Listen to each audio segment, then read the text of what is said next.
ঘরের ভেতরটা দেখে আমি অবাক হয়ে গেলাম।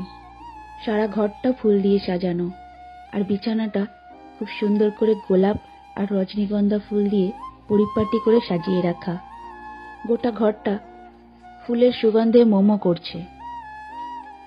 আমি যেন নিজের ঘরটা নিজেই চিনতে পারছি না। এত কিছু কে করলো আর কখনই বা করলো? আমি এইসব ভাবছি, তখনই পল্লবী বলল, কি ভাবছো বনি? ভাবছি এত সুন্দর করে ঘরটা আমাদের জন্য কে সাজালো। সত্যি। তবে যেই সাজাক খুব সুন্দর করে সাজিয়েছে, তাই না? তোমার পছন্দ হয়েছে? পছন্দ হবে না কেন? এতদিন ধরে এই দিনটারই তো অপেক্ষা করছিলাম আমি। আজ আর আমাদের মধ্যে কোনো বাধা থাকবে না বনি। আজ আমি তোমাকে নিজের করে পাবো, এটা ভেবেই আমার খুব ভালো লাগছে বনি, খুব ভালো লাগছে। পল্লবী, এই সব কিছু তোমার জন্যই সম্ভব হয়েছে।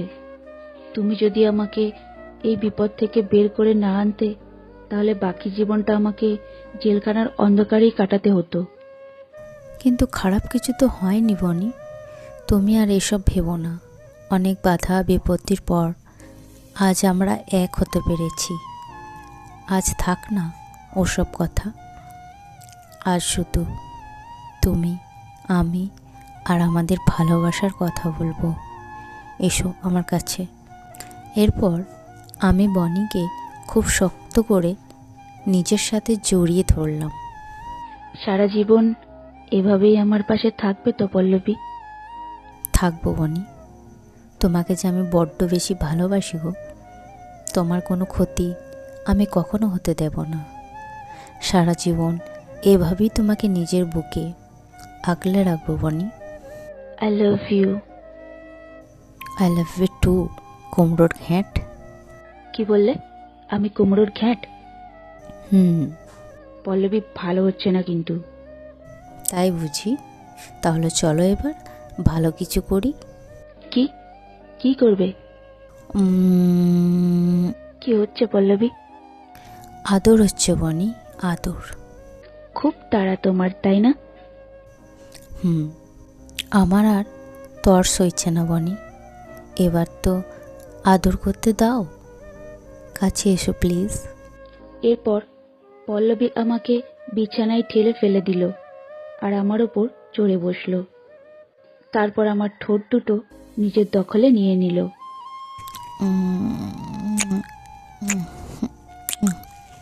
পল্লবী প্রায় 15 মিনিট ধরে আমার ওপর চড়ে বসে আমার ঠোঁট দুটো চুষে যাচ্ছে। এতক্ষণ ধরে চুষার কারণে আমার ঠোঁট দুটো ব্যথাও করছে। আমি ওকে আমার ওপর থেকে সরাতে গেলাম, কিন্তু ও ঘুরিয়ে আমার হাত দুটোই বিছানার সাথে চেপে ধরল আর বলল, খুব ছটফটানি তোমার, তাই না বনি? কিন্তু আজ তো তুমি আমার সাথে কোনো রকম সুবিধা করতে পারবে না সোনা। ভালো হচ্ছে না কিন্তু পল্লবী, তুমি কিন্তু আমার ওপর জোর করছো। বেশ করেছি, জোর করছি। আমার অধিকার আছে তোমার ওপর জোর করার। পুরো তুমিটাই তো আমার। আজ আমি তোমার সাথে যা খুশি তাই করব। তোমাকে আমি তছনছ করে দেব। না কিন্তু পল্লবী, স্টপ। চুপ। এরপর চলতে লাগলো আমার ওপর পল্লবীর অত্যাচার, রোমান্টিক অত্যাচার। এভাবে প্রায় 2 ঘন্টা ধরে আমার সারা শরীরের ওপর তাণ্ডব চালানোর পর আমি পল্লবীকে বললাম, এই সোনা, এবার তো থামো। আর কতক্ষণ করবে?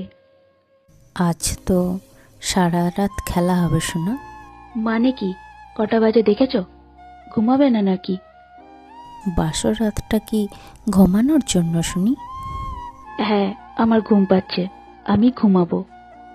একদম না, এখন ঘুমানো যাবে না। ঘুমাবো না তো কি করব? আমাকে আদর করবে। এতক্ষণ ধরে কি হচ্ছিল তাহলে? কি হচ্ছিল মানে?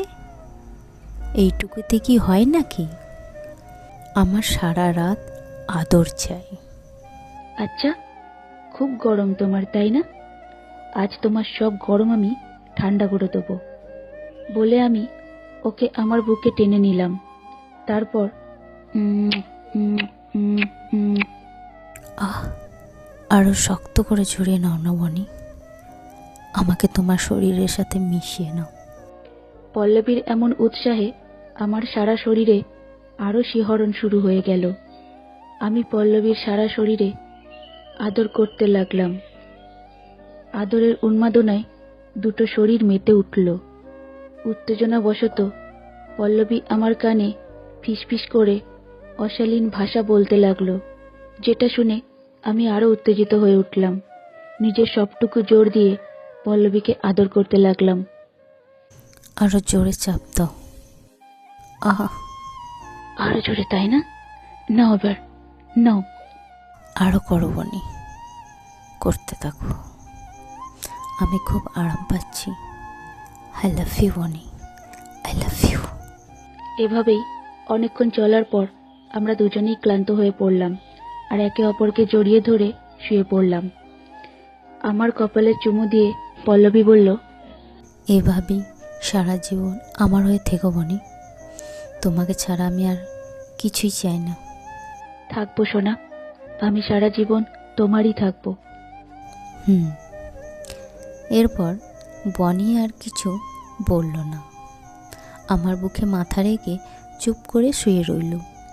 ওকে চুপ করে থাকতে দেখে আমি ওকে বললাম, এই ঘুমিয়ে পড়লে নাকি? না। তাহলে এভাবে চুপ করে গেলে যে, কি ভাবছো তুমি? ভাবছি কোম্পানির অতগুলো টাকা চুরি হয়ে গেল। কোম্পানির যে পরিমাণ ঘাটতি হলো তা পূরণ হবে কি করে? আমি কোম্পানিটাকে বাঁচাবো কি করে? সব তো শেষ হয়ে যাবে পল্লবী। কিচ্ছু শেষ হয়নি বনি, তুমি এত ভেঙে পড়ো না, সব ঠিক হয়ে যাবে। কি করে ঠিক হবে পল্লবী? অতগুলো টাকা কোথায় পাবো আমি? আচ্ছা বনি, আমরা একটা বড় অ্যামাউন্টের লোন তো নিতেই পারি, তাই না? লোন? হ্যাঁ, একটা বড় লোন পাওয়া গেলে আপাতত কোম্পানির কিছুটা ঘাটতি আমরা পূরণ করতে পারবো। তারপর বিজনেসের অবস্থা একটু ভালো হলে লোনের টাকাটাও পরিশোধ হয়ে যাবে, তাই না? ঠিক বলেছ পল্লবী, কিন্তু এত বড় অ্যামাউন্টের লোন আমাকে কে দেবে বলো তো? তুমি একটু চেষ্টা করে দেখো না, কিছু না কিছু ব্যবস্থা ঠিকই হয়ে যাবে। আইডিয়াটা বেশ ভালোই, আমি নিশ্চয়ই চেষ্টা করবো সোনা। তুমি এত চিন্তা করো না, সব কিছু আবার আগের মতো হয়ে যাবে। তুমি দেখো, এবার ঘুমাতে হবে তো, অনেক রাত হয়েছে কিন্তু। এরপর আমরা দুজন ঘুমিয়ে পড়লাম। সকালে ঘুম ভাঙলো ফোন রিংয়ের আওয়াজে। তখন সকাল 8টা বেজে গেছে। ফোনটা বাজতে দেখে ফোনটা ধরতেই ওপার থেকে কাকাই বলে উঠল, বনি, অফিসে খুব জোর গন্ডগোল বেঁধেছে। আমাদের ওয়ার্কার আর স্টাফেরা এই মাসের স্যালারি এখনো পায়নি, তাই ওরা আমাদের অফিস ঘেরাও করেছে, ভাঙচুর করার হুমকি দিচ্ছে। তুই তাড়াতাড়ি একবার অফিসে চলে আয় বনি, তাড়াতাড়ি আয়। আমি কিছুটা হতভম্ব হয়ে গেলাম এসব শুনে। তারপর নিজেকে সামলে নিয়ে কাকাইকে বললাম, ঠিক আছে কাকাই, আমি এখনই আসছি। তারপর আমি বিছানা ছেড়ে উঠে পড়লাম। আমাকে এভাবে তড়িঘড়ি উঠতে দেখে পল্লবী বলল, কি গো, কি হয়েছে? কাকাই কি বলল? যেটা ভয় পাচ্ছিলাম সেটাই হয়েছে পল্লবী। ওয়ার্কার আর স্টাফরা স্যালারি না পেয়ে একজোট হয়ে আমাদের অফিস ঘেরাও করেছে। খুব গন্ডগোল হচ্ছে অফিসে পল্লবী, আমাকে এখনই অফিসে যেতে হবে। বেশ, আমিও যাব তোমার সাথে। না, তুমি যাবে না, ওখানে খুব জোর ঝামেলা হচ্ছে, কখন কি হয় তার ঠিক নেই। তুমি বাড়িতেই থাকো। কিন্তু বনি, তোমাকে এই বিপদের মধ্যে একা ছাড়তে যে আমার মন চাইছে না। তুমি এত চিন্তা করো না, কাকাই তো আছে ওখানে, আমি গিয়ে ওদের ঠিক বুঝিয়ে শান্ত করে নেব। এখন সরো, আমাকে যেতে হবে। এরপর আমি ওয়াশরুমে চলে গেলাম আর ফ্রেশ হয়ে অফিসে যাওয়ার জন্য রেডি হয়ে নিলাম। তুমি রেডি হয়ে গেছো? নাও, চা এনেছি, খেয়ে নাও। এখন চা খাওয়ার সময় নেই পল্লবী, তাড়াতাড়ি অফিসে যেতে হবে। চাটা তো খেয়ে যাও বনি। এখন না পল্লবী, অফিসের দিকটা সামলে আসি, তারপর আমরা একসাথে খাওয়া দাওয়া করবো, কেমন? আসি। সাবধানে যেও বনি, আর নিজের খেয়াল রেখো। ওকে সোনা, আসছি। এরপর আমি অফিসে যাওয়ার জন্য বেরিয়ে পড়লাম। বনি অফিসে বেরিয়ে যাওয়ার পর থেকেই ওর বাবা, মা আর আমরা বাড়ির সবাই খুব চিন্তায় পড়ে গেলাম। বনির বাবা ফোনের ওপর ফোন করেই যাচ্ছেন। অফিসে যে কি হচ্ছে, আমার বনির জন্য খুব চিন্তা হতে লাগলো। বেশ কিছুক্ষণ পর বনির বাবার ফোনে কাকাই ফোন করে জানালো যে বনি অফিসে যাওয়ার পর ওখানে গন্ডগোল খুব বেশি বেড়ে গিয়েছিল। বনির সাথে ওয়ার্কারদের তর্ক বেঁধে গেছিল, আর ওরা মেজাজ হারিয়ে বনির ওপর করেছে। বনি খুব ইনজুর্ড হয়েছে, ওকে হসপিটালে নিয়ে যাওয়া হয়েছে। এটা শোনার পর আমার হাত পা ঠান্ডা হয়ে গেল। কি এমন হলো যে ওরা বনির ওপর অ্যাটাক করলো? আর বনি এখন কি অবস্থায় আছে? না না, আমাকে এক্ষুনি বনির কাছে যেতে হবে। এরপর আর দেরি না করে বনির বাবা, মা আর আমি হসপিটালে যাওয়ার জন্য বেরিয়ে পড়লাম। হসপিটালে পৌঁছে দেখলাম বনি ভীষণভাবে ইনজুর্ড হয়েছে। ওর মাথায় খুব জোর আঘাত লেগেছে। ওর এখনও জ্ঞান ফিরেনি। বনির এই অবস্থা দেখে আমার মাথায় আকাশ ভেঙে পড়ল। এ কী অবস্থা করেছে ওরা আমার বনির। ঠাকুর, তুমি আমার বনিকে তাড়াতাড়ি ভালো করে দাও, ওর জন্য কোনো ক্ষতি না হয় ঠাকুর। ওকে ছাড়া আমি বাঁচব না। ওকে তুমি আমার কাছে ফিরিয়ে দাও প্লিজ, ফিরিয়ে দাও। এভাবেই আমার মনের মধ্যে অনেক দুশ্চিন্তা হতে লাগলো।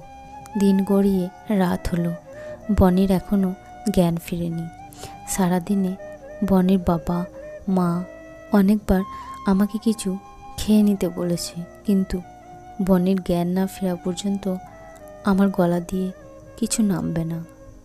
আমি বনির কেবিনের সামনেই ওর জ্ঞান ফেরার অপেক্ষা করতে লাগলাম।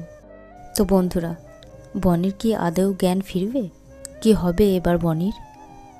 জানতে হলে চোখ রাখতে হবে কাহিনীটির পরের পর্বে। আর এই কাহিনীটি যদি ভালো লেগে থাকে তাহলে প্লিজ চ্যানেলটি সাবস্ক্রাইব করে দিও, আর লাইক, কমেন্ট, শেয়ার অবশ্যই করো। এতক্ষণ পর্যন্ত আমাদের সাথে থাকার জন্য অনেক ধন্যবাদ। ভালো থেকো, সুস্থ থেকো। দেখা হচ্ছে পরের ভিডিওতে।